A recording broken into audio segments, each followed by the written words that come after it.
Hey guys, how you doing? So this week's been quite eventful, I might have to say.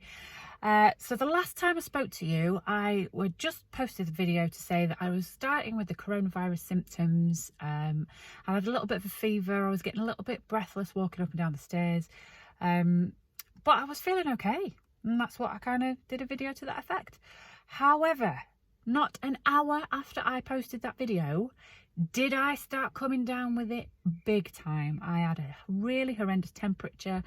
I was aching so much. I was breathless laying in bed, and that's one of the things that me and my husband looked at each other a couple of times and thought, this may end up being a hospital job. It was getting to be that bad. I couldn't breathe just laying still in my bed. That's not a good thing. But thankfully I overcame it. I didn't have to go into hospital. I am fighting fit as a fiddle now. I feel great actually. And I have ventured out. We did more than a week's quarantine. We did nearly 2 weeks quarantine. I personally did nearly 2 weeks quarantine because my symptoms were longer than a week. And you only have to isolate for a week as long as your symptoms are gone, and mine hadn't gone after a week. But I am pleased to say hello, goodbye. I am pleased to say that they are gone now. And so I thought we'd celebrate by cooking something together and showing you one of our recipes that we love from our family. So there's a couple of things that I cook that are fakeaway, we call them in our house. So they are takeaway recipes that I cook at home. So they are fakeaway. And so I thought I'd introduce you to this series with a baked sweet and sour chicken. Now it's still not necessarily the healthiest thing you'll ever eat in your life, but it is sure tasty, and it's still healthier than the fried stuff from the Chinese restaurants. So with no further ado, let's get to the kitchen and cook baked sweet and sour chicken. So here I'm making an egg wash for the chicken breasts, which I've taken 4 chicken breasts for our family, and I've cut them up into a bag and put them with some cornflour, some seasoned cornflour.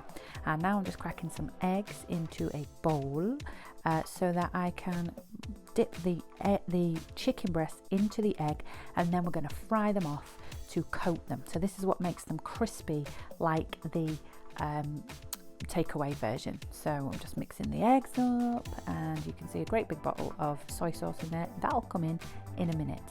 I will leave the full details of the recipe in the description box below, but don't forget to be very careful as well when you've got raw chicken.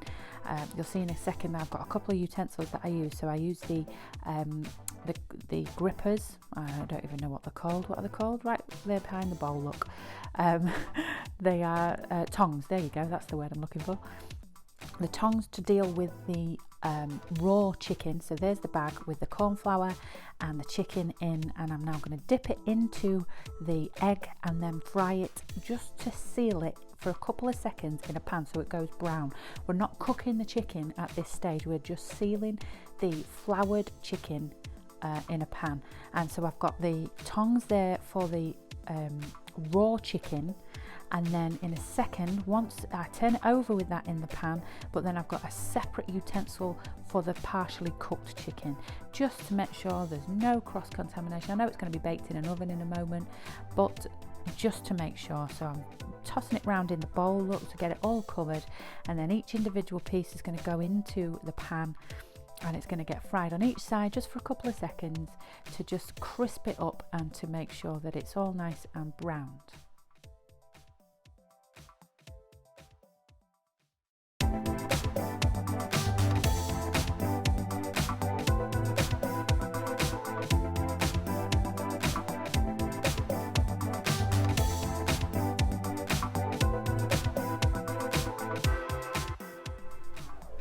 So this is where we're just carrying on. Next little batch, I'm getting my little pot out. You see my little face, hello. Getting a pot out. Now I actually, in a minute, you will see I changed the pot because it was not big enough for all the chicken.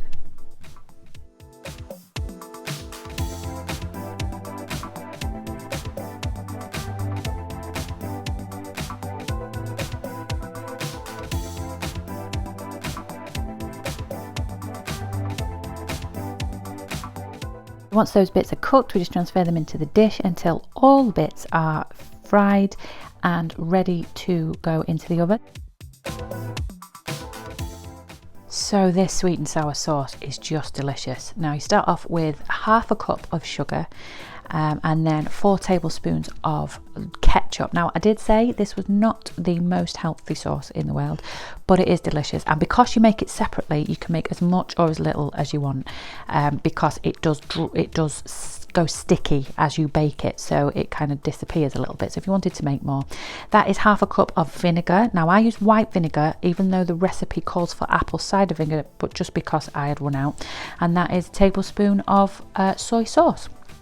Now again, you can put some garlic salt in it just to flavour it up if you like. I think I put some salt in it in a second, and I didn't really need that, I realised after a little while, but it is a delicious sauce. And again, you can make some more and cook it in a saucepan so that you can have extra to put on at the end if you wish. It is a really delicious sweet and sour sauce, and I recommend it to anybody. And when it's baked, it is glorious. I will show you afterwards. I'll put the recipe in the description box below, but if you want to make some more, then feel free.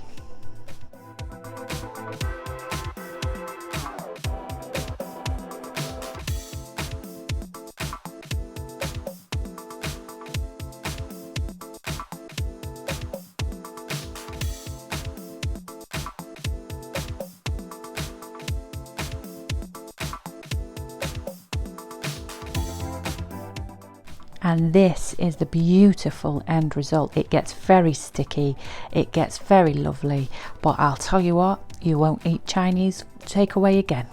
It is beautiful. We just paired it with some rice. Gorgeous.